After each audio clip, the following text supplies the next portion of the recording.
Whoops! What's going on, everybody? Today in the shop, we are going to be trying something new-ish.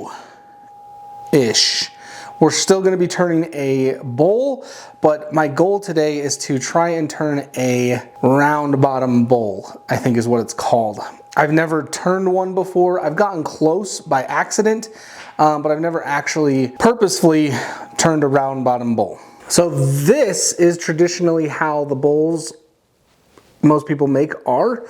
They're round, but then they usually have some sort of a flat spot so the bowl can sit on the table. What I want to try and do is this, more or less, this one, where it's just round on the bottom and there's no flat space really for the bowl to sit. Is it the best type of bowl to make if you want to, sit and eat some soup out of it? No, but I think it looks cool and I think it's kind of a fun centerpiece or something like that to put on a table, and you can just kind of play with it or something. I'm not really sure what the function of the bowl is, but I've seen a couple people make them and I want to try making it. I've never seen anybody do it out of a segmented piece before, so I figured we'd give it a go. So this is going to be the blank that I have chosen to use. I made this a few years ago and I actually have two of them. So if you see two of these at the end of the video, don't be surprised. But I also think this will be a good blank for the video because you can see the last segmented ring down here is very wide, and that's going to allow me to dish this out a lot better. The base of this is really thin. It's probably less than ½ an inch. So we might have some problem there, but again, I don't really know what I'm doing, so we're just gonna see how this goes. Mounting this should be relatively easy. I'm just gonna use the chuck and put it inside this bowl. Make sure it's as flat as can be against the chuck, like so, and then expand those jaws into it so it's nice and tight on there, and that'll get us started. We're gonna obviously knock off these corners and then shape the bowl somewhat with a little tenon on there so I can hold it, flip it, do the inside and stuff, and then we're gonna have to flip it back and turn off that tenon so that this comes out nice and round. That's kind of the tricky part about this bowl, is you have to flip it 3 times and just basically make sure that everything kind of works out. It seems like a pretty easy concept in my head, but I'm sure there's going to be some complications just because that's the way that I am. And I have no actual guidance on this being my first one. So let's get into it. Starting with a round turning tool, knock off these corners and just start working on the shape.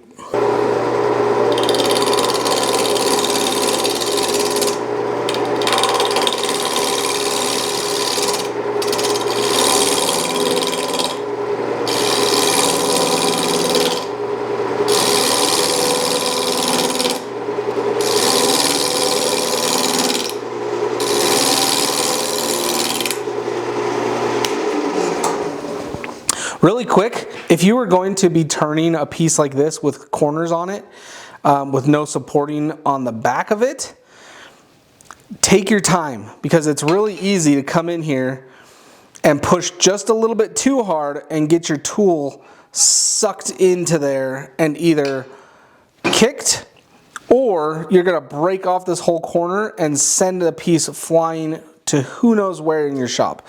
So if you're gonna be doing pieces like this, just take your time.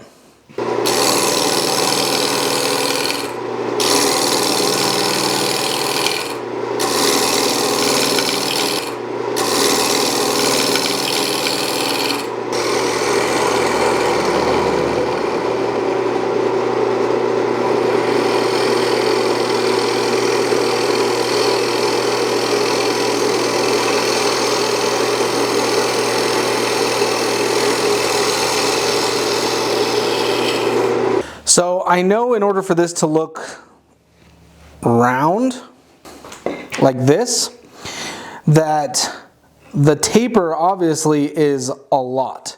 It's not a little like this, it's a lot, and it's just one big continuous swoop down into there. So you can see like with this, it's square and then has a small taper here. I need this taper to be big. So I want to work on that just a little bit, and then I'm going to work on the tenon to get that in there, and hopefully we can make this work.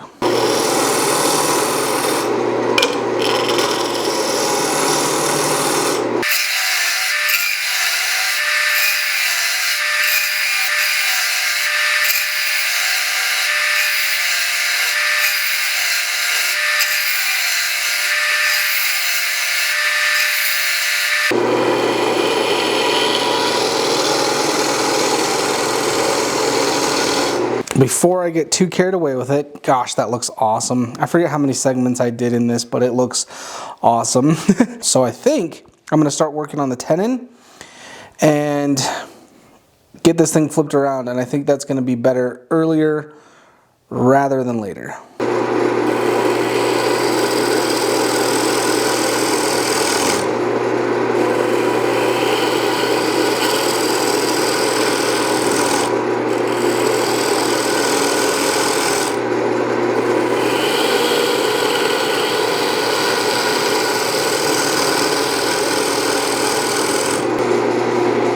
Square tool.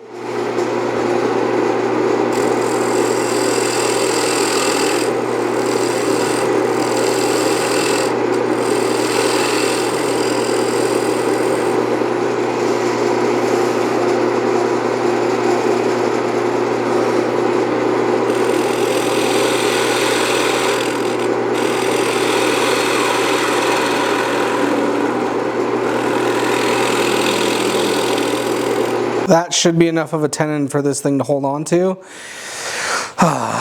It's hard because I'm trying to envision once this tenon is gone, like how is that going to be around? Now that the tenon's on there, we can flip it and start turning the inside.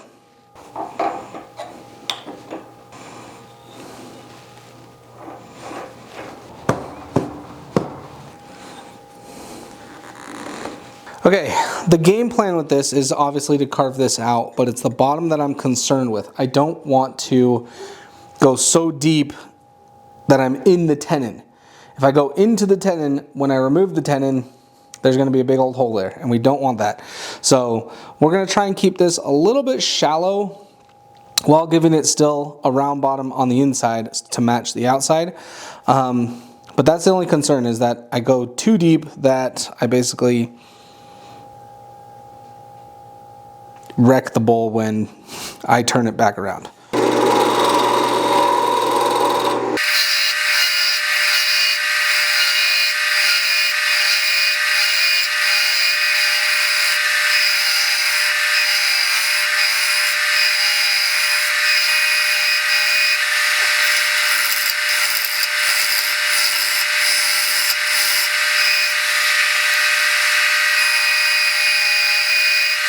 You guys wonder why I love segmenting? Look at this. Look at how beautiful this is. I mean, come on. That's a one-of-a-kind piece. Ah, it looks so beautiful. All right, let's move to the inside.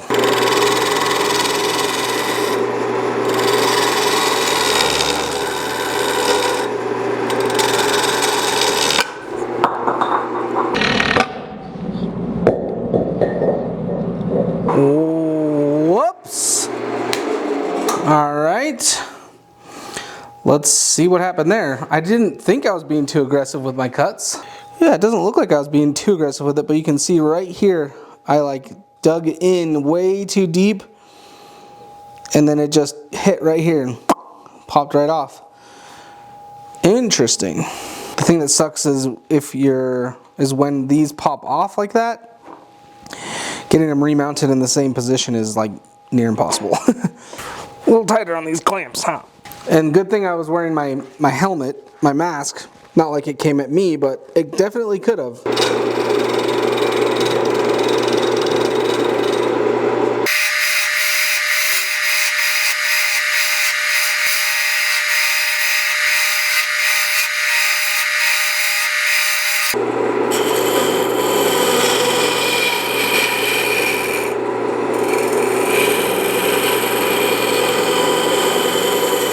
So the shape that I have going on right here on the inside, I really like. It's kind of coney, so it starts wide up here and goes shallow here. I think I'm gonna try and just keep that shape as I thin this out and then mimic that on the outside, and that'll give me a nice round bowl, I think. The things I do for views. This GoPro's like right in just, like almost in the wrong spot.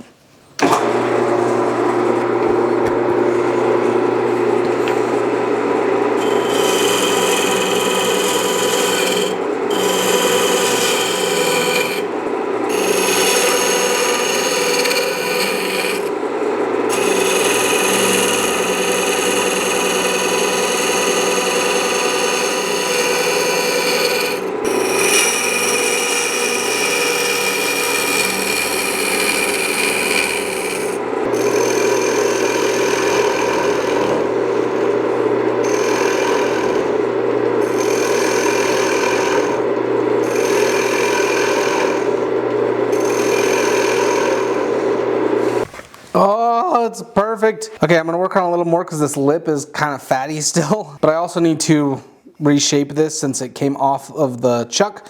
I need to make sure that it's just nice and round. Yeah, we're getting there. Actually, before I work on this inside, I'm gonna reshape the outside just to be sure, and then that'll let me know how much meat I still have on this thing, but I can tell the bottom is like done. I'm like there.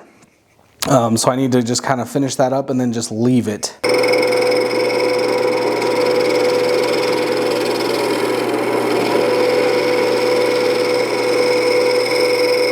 And I'm pretty sure I want to get the inside like done, like sanded and ready for finish. Because once I reflip it and finish it, that's it, it's done.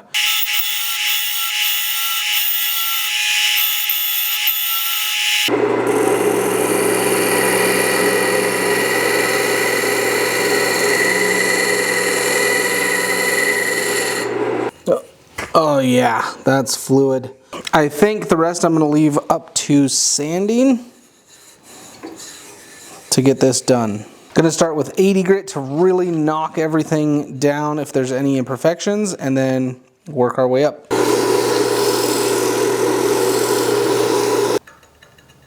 I'm trying to decide if I want to sand the outside as well. I kind of don't because I'm gonna have to reshape it, but this part actually right here, I shouldn't touch. So I am gonna sand that so it's done. All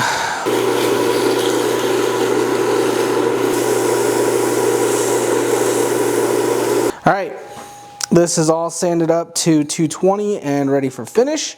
So now we need to switch over to the cold jaws and get it flipped around and finished. It's looking pretty good though so far.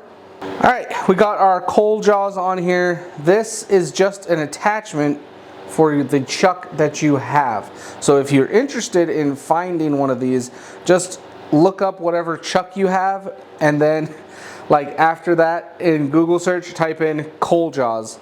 I'll also leave a link to one in Amazon, just so you guys can get a feel for how it looks or kind of what you're looking for. Each cold jaw is specific to, as far as I know, specific to its chuck. So I don't think you can just buy any cold jaws and they'll fit on any chuck. I think that you have to buy on brand. All it is you replace the previous little teeth that you had in there and you put these on there instead. And these are just little rubber coated screws that unscrew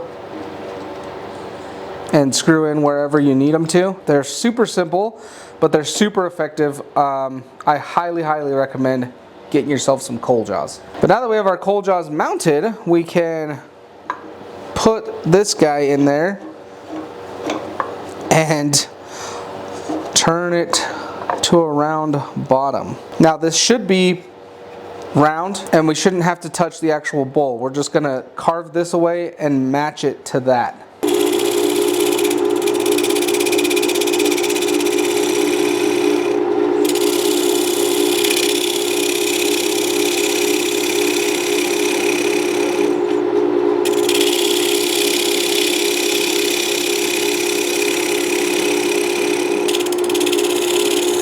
So now that I'm getting close to the bottom here, it is a little bit off. I'm just gonna get it as close as I can and then sand it the rest of the way with like 80 grit or something. That matches really well now. Okay, yeah, I'm really glad I came to the side of it and looked, because, oh, you guys, it looks awesome. Okay, I'm gonna try and just clean my cuts up a little bit, and then we're ready to sand.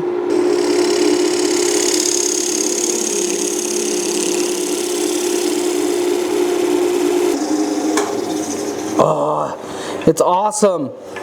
I have never done a bowl like this, and this is looking awesome. Just want to show you guys what this looks like up close. It looks pretty freaking awesome. I am in love with it. We don't want to go super far up the bowl. We just want to go enough. So I'll probably just do 80 grit right around here. And then I will, once I get up into the higher grits, I'll start blending it a little bit better. But it honestly doesn't need much blending. Dude, that is awesome.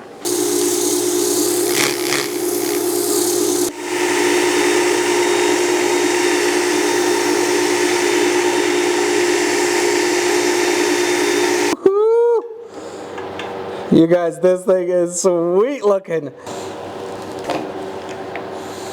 I'm so stoked on this right now. It is epic. There we go.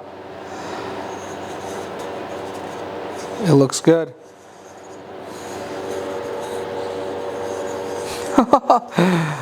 Oh, yes. Never have I done a bowl like this before. But it's awesome! Woo, it's awesome! Okay, let's get it finished.